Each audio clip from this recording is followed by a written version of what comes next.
Sir नमस्ते, कहाँ पुग्नु भयो हजुर? कहाँदेखि कहाँ पुग्नुहुन्छ? ल स्पिड लिमिट गर्नुहोस् होइन। अनि यो लुकिङ ग्लास यस्तो होइन नि त, यो के को लागि बनेको? यो के को लागि हो थाहा छ? के को लागि बनेको यो थाहा होला नि हजुरलाई? अनि यता हेर्नलाई होइन नि त। अनि हजुरको पछाडि गाडी के आछ यस्तो गर्नुहोस् होइन, के आछ होइन। अनि लाइनहरू क्रस गर्दाखेरि पछाडि गाडीहरू कता गछ हेर्न मिल्यो। लुकिङ ग्लासले त पछाडि गाडीहरूलाई हेर्न मिल्छ होला नि त होइन।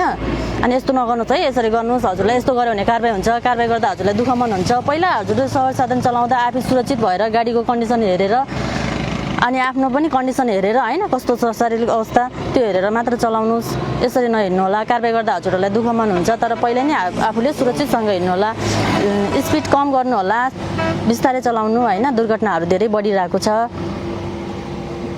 हजुरको घर परिवारमा हजुरको आफन्तहरू पर्खेर बसिराख्नु भएको होला। हजुरको लागि हजुरको आहारामा बस्ने धेरै होलान्। बिस्तारै जानु होला है। ल धन्यवाद।